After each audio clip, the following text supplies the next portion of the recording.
Alright, today I'm going to be talking about basketball, as everyone loves to talk about in this class.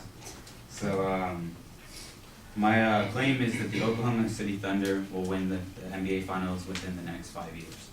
So, a little bit of background on OKC is they actually started out as a team in Seattle. They were known as the Seattle Supersonics. And as the Supersonics, they made the playoffs 22 times and actually went on to win the finals in 1979. And the Sonics finished 52-30, which was first in their division. So they've always been a pretty consistent team. But then in 2008, the team was uprooted and moved to Oklahoma City, and the team is actually named after the Thunderbirds, which is like a military base. And then the team went on to the finals in 2012, but unfortunately lost to the Miami Heat that was led by LeBron James and Dwayne Wade. And then my claim is that the Thunder will win the NBA Finals within the next 5 years. And my points are OKC is a contender because of the roster and because of the new coaching staff, as well as the draft and defense. Now let me backtrack to their roster. So currently the OKC Thunder has Russell Westbrook, Terrence Ferguson, Paul George, Steven Adams, and Patrick Patterson. Now, when you think of the Thunder, the team doesn't stand out necessarily, except for Paul George and Russell Westbrook. But these two players are carrying the team tremendously.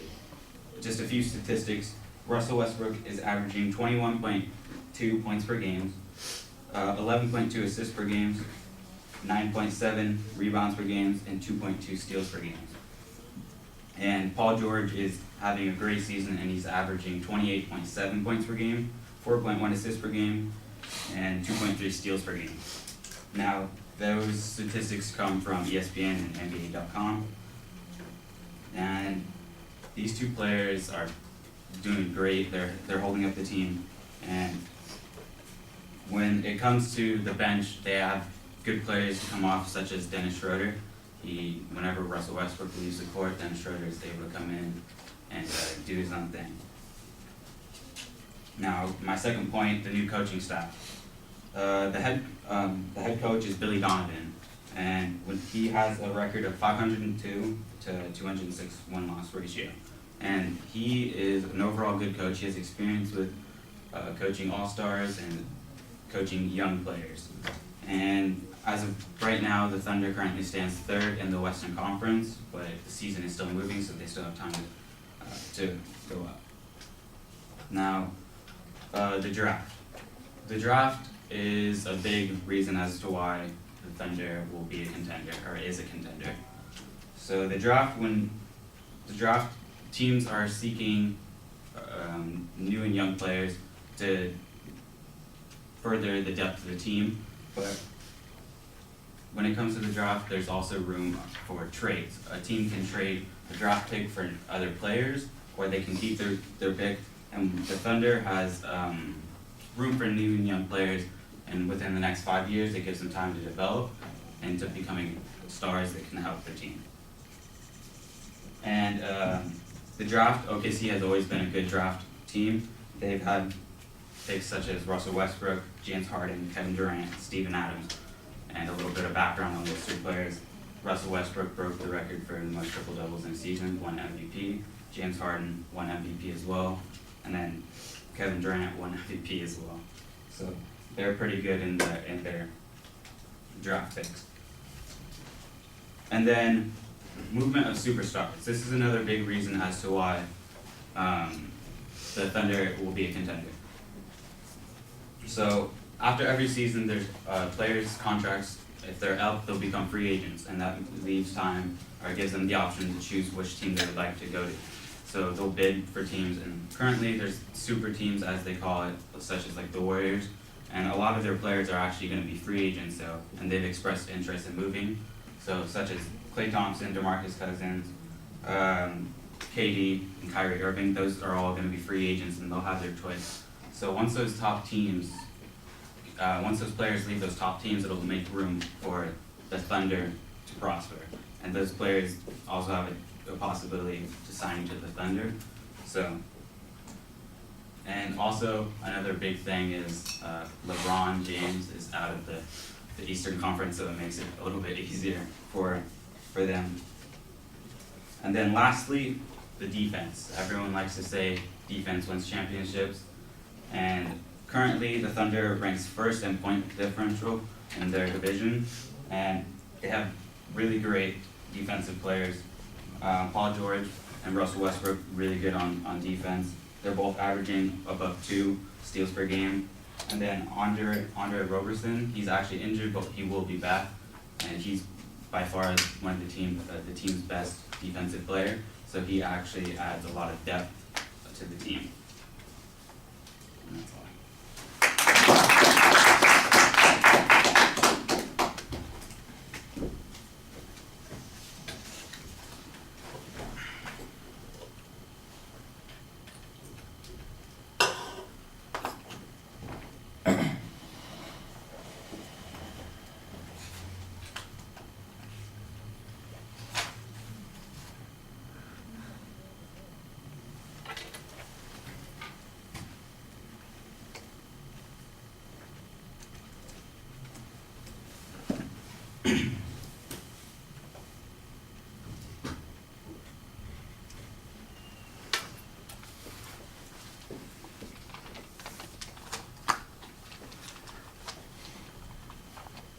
Okay, well, the proposition is clearly stated, so we've got no problem there. There's a pretty good preview of the contents, although it sounds to me like you actually have 4 supporting points. In the preview, it's only 3.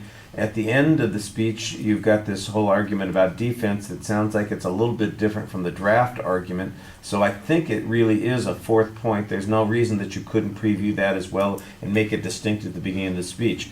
Some background information is okay. You could, it's fine to tell us about the history of the team and where they came from, and how they've been successful in the past. That's fine. 2012 is so 7 years ago now, though. So a lot has changed from the team that appeared in the finals 7 years ago. I'm sure that a lot of players have moved on, and the team, obviously there's been a change in the coaching staff. So that there's a tradition there, I think, helps a little bit. But tradition necessarily, everything goes through cycles, and the question is, are we in an up cycle or are we in a down cycle? And we need some things that indicate that we're in the up cycle. You list the key players. You focus primarily on the 2 that you mentioned and provide statistics for, which I think is good. We need a little bit more context, though. How do they match up compared to other players in the league, particularly players in the conference that the Thunder play in? That seems like it would be something that's important in making these comparisons. 21.2 points per game and 28.7 points per game. Those are good numbers, but if you're playing, if those numbers are lower than what other teams are doing, then why is this matter? Why does it matter? And I think you need to make the argument that says that it does matter, it has mattered. We can see how these players get the team through competition currently, that they're having an impact. You mentioned their current record, I think, and their standing in the division.